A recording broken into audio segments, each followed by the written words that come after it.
ఇక్కడ ఆ మెసేజ్ వచ్చింది, ట్రాక్ మెసేజ్.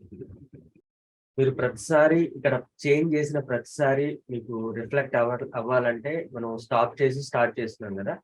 ఇలా చేయకుండా మనకు ఒక డెవలప్మెంట్ టూల్ ఒకటి ఉంది. అదేంటంటే ఎన్పిఎం లైబ్రరీ ఉంటుంది, నోడ్ మాన్ అని. దాన్ని ఇన్స్టాల్ చేసి ఉంది, NPM install nodemon -g. మీరు గ్లోబల్ గా ఇన్స్టాల్ చేసుకోండి. చేసుకున్న తర్వాత నెక్స్ట్ టైం మీరు ఈ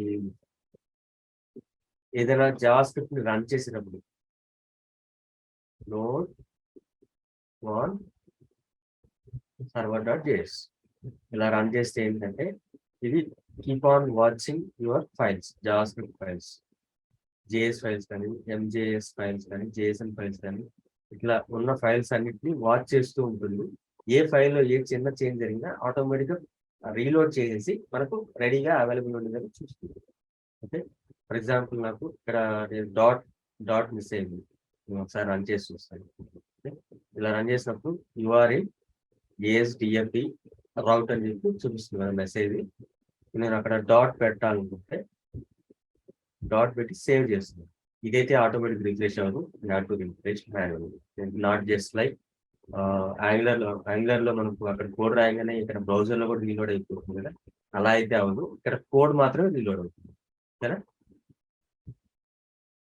డాట్ వచ్చేస్తుంది. సో ఇట్లాగా ఒక సర్వర్ ని క్రియేట్ చేస్తాం. ఓకే, ఇందులోనే మనం ఈ ఫైల్లో చూసుకుంటే ఒక పోస్ట్ మెథడ్ లోంచి డేటా గెట్ చేసుకోవడానికి దానికి ఒక ఫైల్ రాస్తాం. ఇట్లా మీరు ఇండివిజువల్ ఫంక్షనాలిటీస్ కి ఒక ఫైల్ లాగా రాసుకొని అది పర్ఫెక్ట్ గా వర్క్ అవుతుంది అనుకుంటే మీరు మెయిన్ ఫైల్లో అదే కోడ్ ని మైగ్రేట్ చేసుకోండి. ఓకేనా. బెస్ట్ ప్రాక్టీస్ ఏంటంటే ఈవెన్ మనం ఇక్కడ కోడ్ మధ్యలో పెట్టినా ఇది వర్క్ అయిపోతుంది. అంటే నాకు MySQL కనెక్షన్ నేను ఎక్కడైతే యూజ్ చేస్తున్నా అక్కడే కావాలనుకుంది.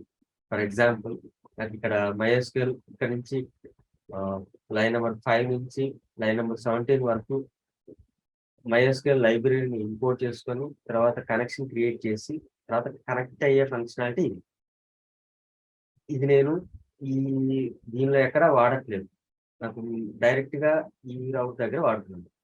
ఈవెన్ ఇక్కడ కూడా నేను ఇంపోర్ట్ చేసుకోవచ్చు. ఓకే, నాకు ఎక్కడ కావాలంటే అక్కడ ఇంపోర్ట్ చేసుకోవచ్చు. కాకపోతే మనకు ఇంపోర్ట్స్ అన్ని ఒకే చోటు ఉంటే ఓకే, దీనికి సంబంధించిన డిపెండెన్సీస్ ఏంటి ఈ ఫైల్కి సంబంధించిన అని ఈజీగా అర్థమవుతుంది నెక్స్ట్ వచ్చే డెవలపర్స్కి. అందుకోసం మనం స్టార్టింగ్ లో మెన్షన్ చేస్తాం. ఓకేనా, ఈవెన్ ఎలా పెట్టినా వర్క్ అవుతుంది. app.js సర్వీస్ అని కనెక్టెడ్. ఓకే, ఇక్కడ కూడా కనెక్టెడ్ అని వచ్చింది. కానీ మీరు గుర్తుపెట్టుకోవాల్సింది ఏంటంటే ఇక్కడ మనం కనెక్షన్ అనే వేరియబుల్ ని క్రియేట్ చేస్తున్నాం కదా, దీని పైన ఉన్న వాటిని యూజ్ చేయకూడదు. సో బెటర్ ఏంటంటే అట్లాంటి డిపెండెన్సీస్ ఉన్నప్పుడు మనం స్టార్టింగ్ లోనే చేసుకోవాలి. Let me try this connection.